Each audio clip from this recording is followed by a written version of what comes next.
No hay derechos irreversibles y los caminos del progreso en democracia no son lineales, no avanzan con más o menos lentitud en una única dirección. Hay altibajos, hay saltos atrás o incluso peligrosas involuciones.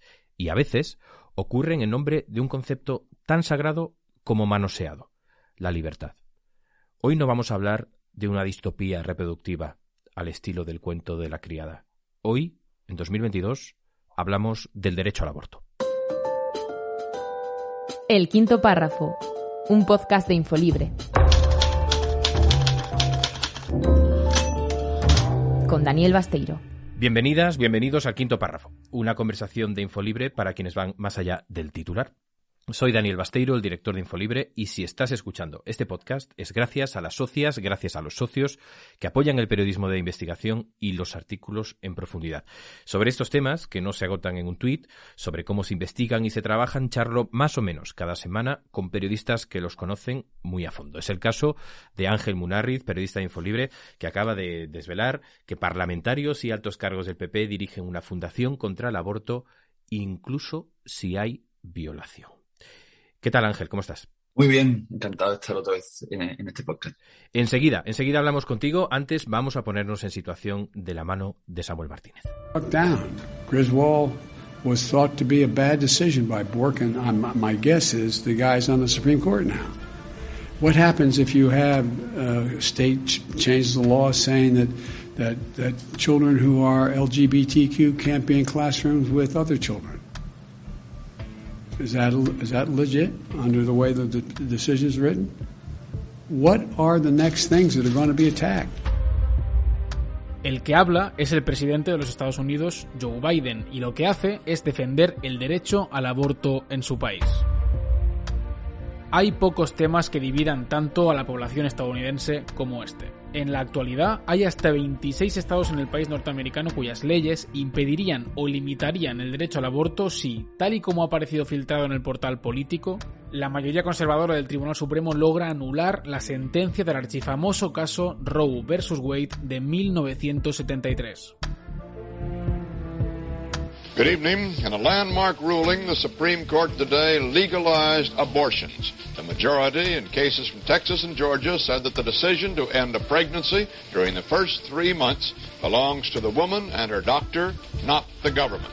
Thus, the anti-abortion... La sentencia asegura la libertad de las mujeres embarazadas a abortar en todos los estados. Sin embargo, la dirección que tomaron las cosas en 2021 con la ley del latido aprobada en Texas y refrendada por parte del Tribunal Supremo, que restringe el periodo para abortar al momento en que se pueda ya percibir actividad cardíaca en el feto, sobre las 6 semanas, sienta un precedente que transita por el mismo camino que las intenciones filtradas del Supremo.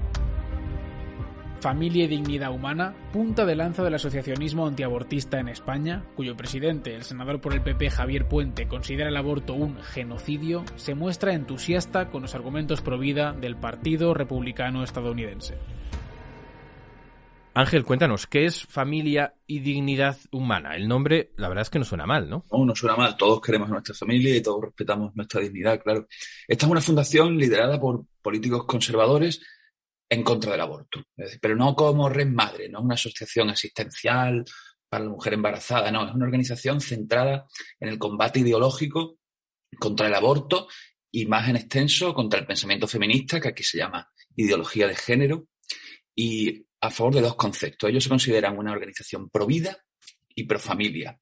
Pro vida significa extremadamente restrictiva o incluso prohibicionista sobre el aborto y contrario a la eutanasia. Y profamilia significa contrario a una igualdad en reconocimiento de la familia natural, es decir, la formada por hombre y mujer y su descendencia, con las uniones de otro tipo.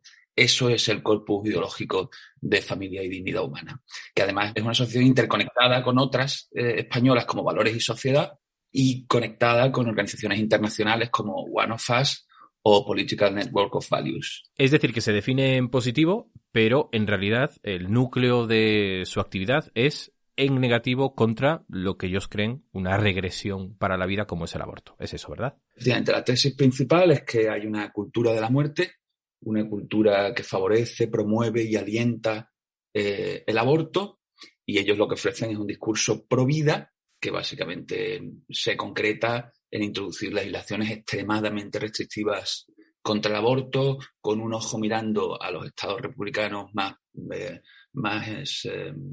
radicales en Estados Unidos y con otro a Polonia y Hungría. Si nos ha llamado la atención esta fundación, además de por su naturaleza y objetivos y objeto social, es porque hay personas importantes, hay parlamentarios, cargos políticos del PP y Vox. ¿Quiénes son exactamente? Pues tengo que coger aire porque son unos pocos.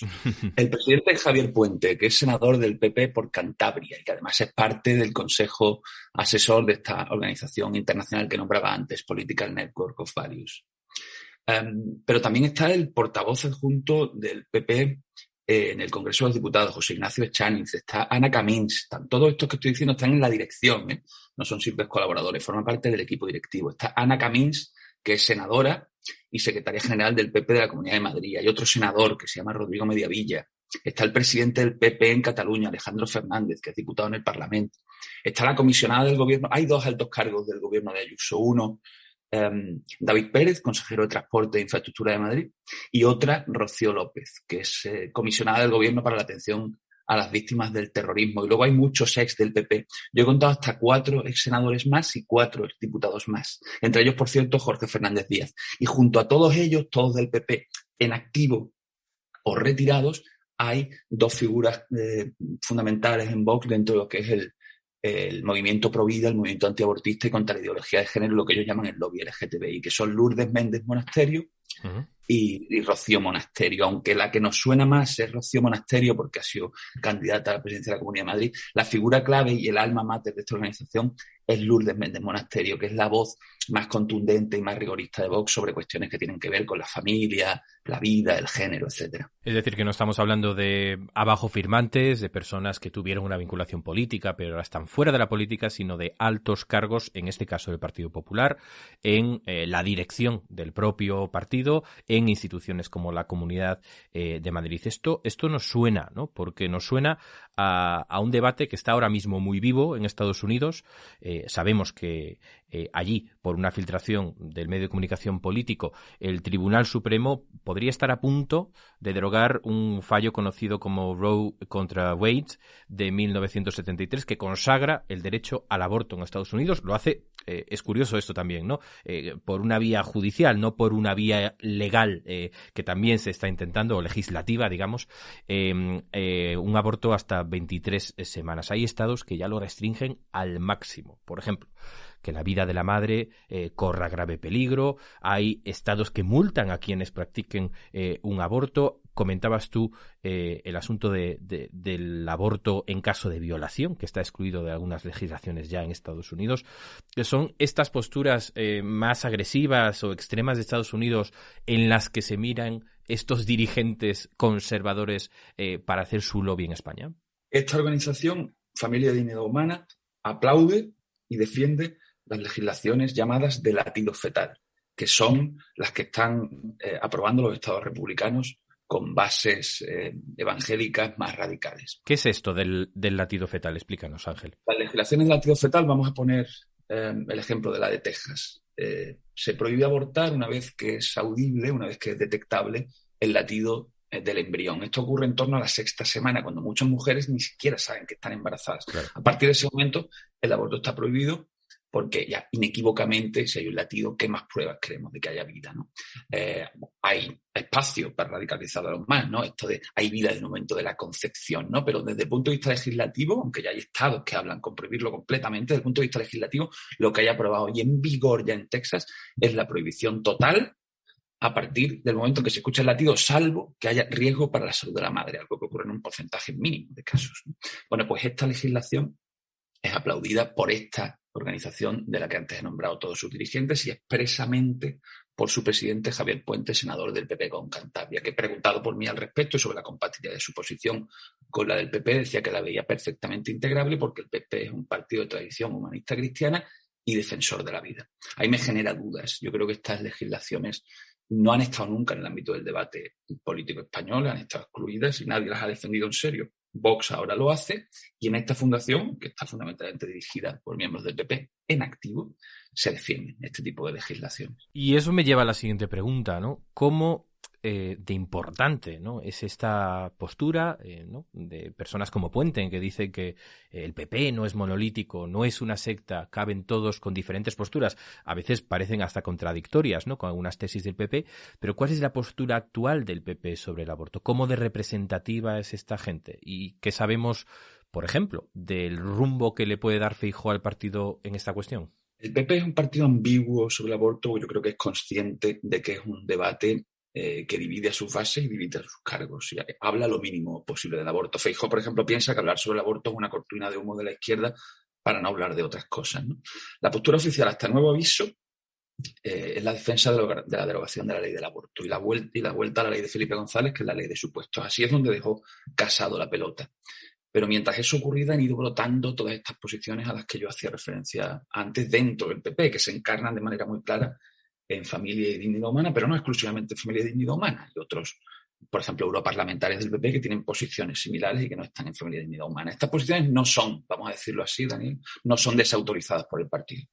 No son desautorizadas por el partido, pero evidentemente este no es el discurso de Feijóo. Yo creo que tarde o temprano tendrá que haber una clarificación. ¿Qué ocurre?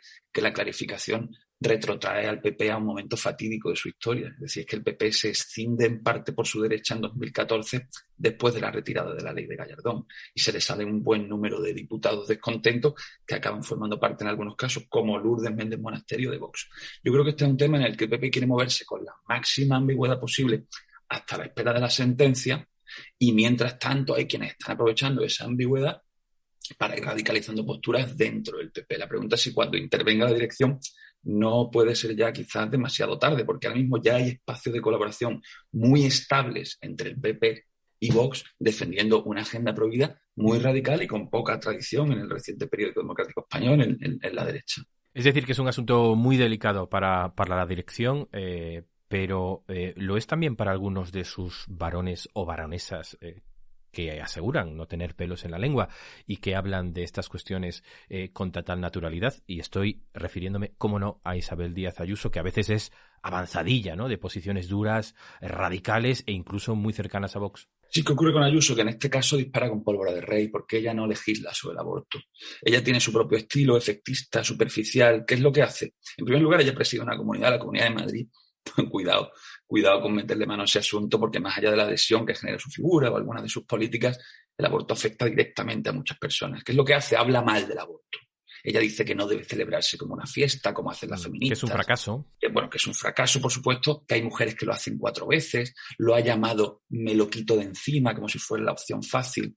Ella hace un enfoque frívolo y superficial porque ella está presionada por la derecha, y ojo, no solo por Vox y Rocío Monasterio en concreto, sino por todo ese conglomerado de asociaciones de extrema derecha con Hazte Oír como Avanzadilla, que le están continuamente pidiendo medidas de apoyo a la maternidad, medidas contra el aborto, y lo resuelve con un discurso facilón, frívolo, popular sobre el aborto, que parece ser más o menos como una especie de capricho del que estamos abusando en una sociedad poco consciente de sus responsabilidades, en línea un poco con lo que decía Casado, ¿te acuerdas? Que decía que las mujeres antes de abortar tenían que saber lo que llevan dentro, como si lo ignorasen. Se lo quería explicar él, además. Efectivamente. Entonces aquí hay una especie de discurso que se concreta en poco, pero que yo creo que a la larga lo que está haciendo es rastrillarle el camino a Vox, que sí está decidido a defender reformas legales mucho más restrictivas y no lo oculta, y además es la posición de sus portavoces en la materia, ¿no? Pues vamos ya con las preguntas y comentarios de las socias y socios de Infolibre.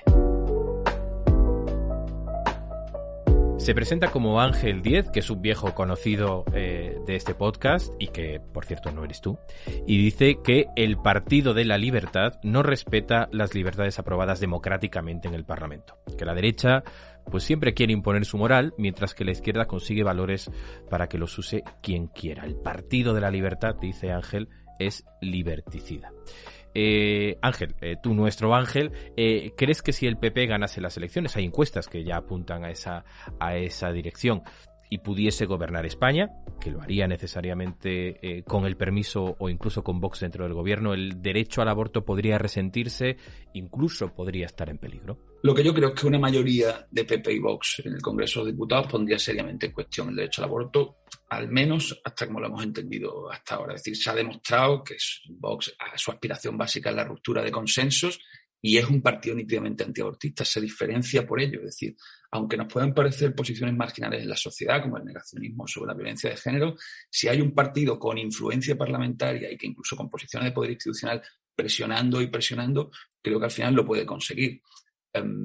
Hoy yo creo que parece insólito una regresión en este campo, porque la sociedad española está tremendamente secularizada. El factor religioso a la hora de interpretar los derechos de la mujer ha perdido mucho peso, pero no olvidemos, hay un lobby que no para de trabajar con múltiples asociaciones a imitación de lo que ya ocurrió en Estados Unidos, y cuando apareció el Tea Party en Estados Unidos, recuerdo que era objeto de mofa, y hoy tiene al Partido Republicano en su mano, no al Tea Party precisamente, pero sí ese modo de pensamiento.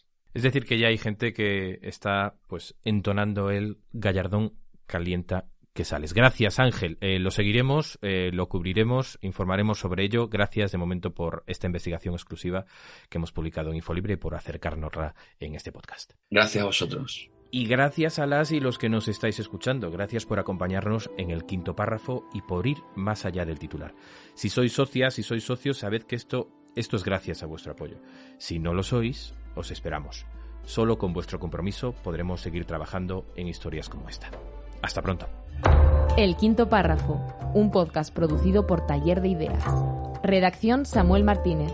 Producción y montaje Santiago Valiente. Infolibre. La información que recibes depende de ti.